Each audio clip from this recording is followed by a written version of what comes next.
Yeah, viewers all over the world, as you already know my name, Ogbuefi Eze-Ana Ugochitubelu Oraifite. I'm an ancient high priest. Abụ m onye isi nchụaja na Ugochitubelu ọdịnala temple. Anyị na-agba afọ gba afa miri emi dịkwazị ọrụ mmụọ dị iche iche. Abụkwazị m onye isi nchụaja na ọdịnala Restoration Evangelical Mission, bụrụ onye mgbasa ozi ọdịnala Igbo. So you can call me a priest or an evangelist, I will answer. My mission is to help people live better life. N'ụbọchị taa n'oge awa nke eziokwu isiokwu anyị ji maka ya wee bịa bụ poverty, family with poverty history. I can teach us. I were ekwu na nwere ọtụtụ family history ha bụ na ndị ogbenye ga-akpọrịrị ha ogbenye, ya bụ a situation where the poor call them poor. I can teach us ọ bụ na nke ejiri aka gwụrụ andawa na ama abịa. Those families si na-abụ ọ bụrụ na nne ya ba ahụ before nna nwụọ, o mee ka eshọ na ụmụ ya niile na akụ na ụba ha ji n'aka gwụrụ agwụ before ọ nwụrụ. Those family na-abụ nna nwụba before ọ nwụọ, anyị ebugharịcha ụlọ ọgwụ niile, o mee ka eshọ na ụmụ ya bara n'ụgwọ before ọ nwụọ. Ọ bụrụ na ụdị ihe a na-eme na family unu, nne ya nwụọ, ịfụ na ụdị ihe a na-eme, nna nwụkwadị before ọ ya na-anwụ, o mee ka eshọ na ụdị dị empty, ịgbakwa na nkịtị.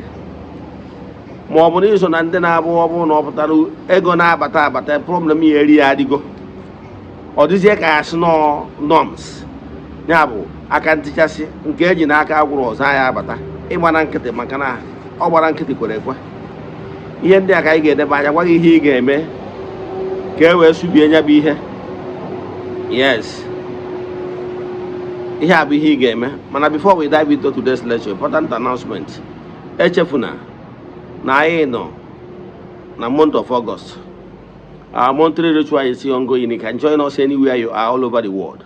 Distance is not a barrier in all we do in the temple. N'isi ụtụtụ a, ejegori na temple chụọ aja gọọ ọfọ kwubi okwu n'isi ndị niile sonyela anyị all over the world.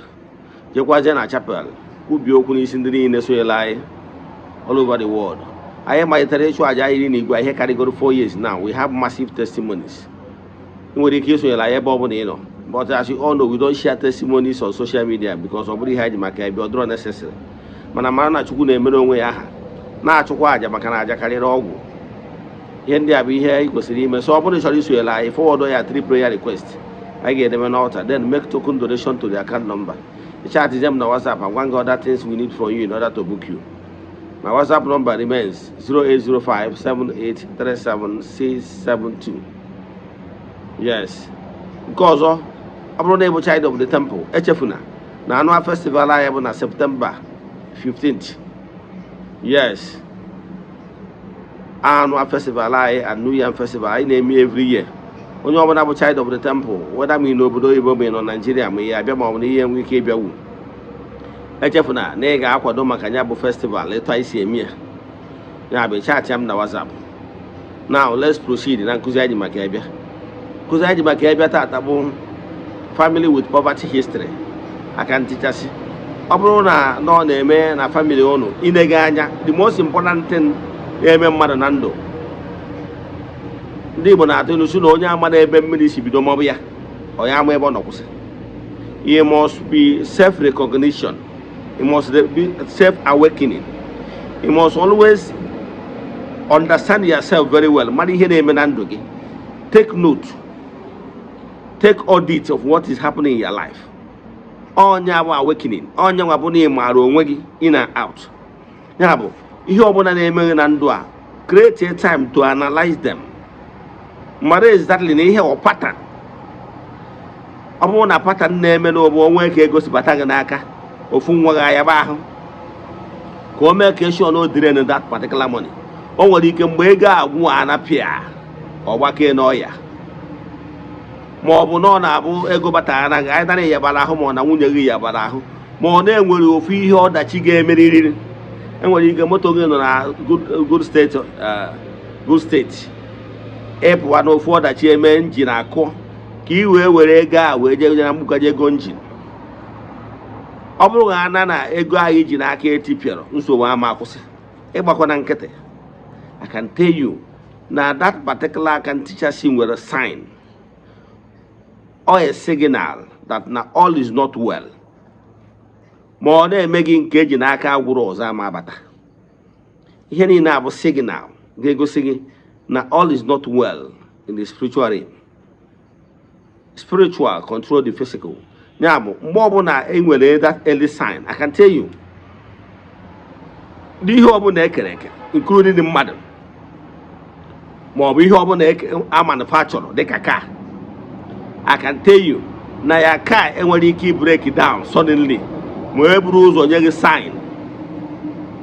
Only that no nwere ike mgbe ọ na-enye gị sign anwa i pay attention.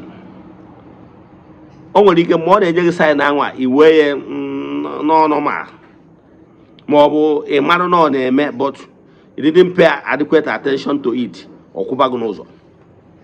Etu a ka ọ dị na ndụ mmadụ. Ọ bụrụ na before ihe ụfọdụ ebido mebe na be gị ma ọ na ezinụlọ ụnụ, o nwere early warning ọ na-enyebe, and ọ na-enye early warning ahụ ịgba nkịtị ọ na-aka njọ.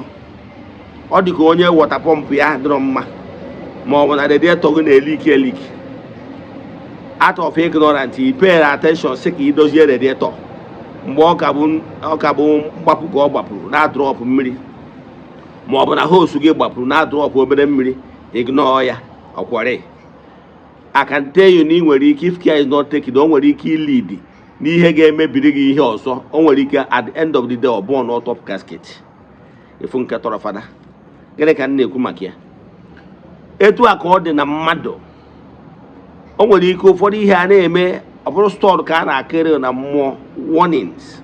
So mgbe ọ bụla ịfụrụ na ọ na-abụ na family ụnụ na nna ya bara ahụ ya gide make sure na elele ana, o mechaa ọgbake ma ọ bụ na o mechaala onwekwa ka a si nwere na o nwere ego batara ya na-akwado ka i were eje mee foundation ma ọ mee something tangible, nne ga-ada ahụ erigidokwa ego a niile anyị na ego ogwuru ọgbake ma ọ bụ na ego ogwuru ọnwụrụ. Ịfụ na ụdị ihe abụrụgo pattern ma ọ na-eme na family nke gị, anyị na ụmụ yara ahụ ma na nwunye gị yara ahụ ma ọ na ofu ihe ọdachi mere gị asị na shop na-agba ọkụ shop, so many things na-eme ịgba na nkịtị. No smoke without fire. So ọ bụrụ na ụ na-enote isi ụdị ihe dị etu a ma ọ bụ na onwe onye ma na-eme ụdị ihe dị etu a na-eme tag ya, I can tell you. Ma ọ bụ na o nwere family na-abụ ọ dị etu a every time ọ bụ na ọ daa na nwere onye ga-anwụrụ ma ọ bụ na o nwere onye ga-enwe ọdachi ejebe ụlọ ọgwụ. Ihe niile abụ ihe ọdachi. Ihe niile abụ ihe na-etake money out of from you. Ihe ọ pụtara na na-ezughị ori mmụọ, ori ego, na-ebutere gị aka ntichasị. Ọgwụ another one will not enter. Ịgbara nkịtị.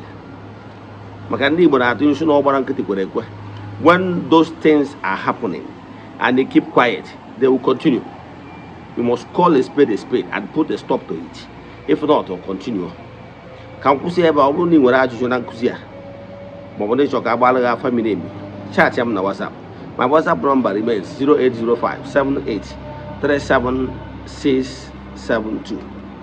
Let us pray. Ekwem ekwere m na Chineke. Ekwere m na ọ dị ihe siri m ike nke Chineke na-apụghị izi m ụzọ m ga-esi luwo ya n'ihi na ọ mazuru ihe niile. Obi m siri ike na Chineke emeworo m ya, ya gazie.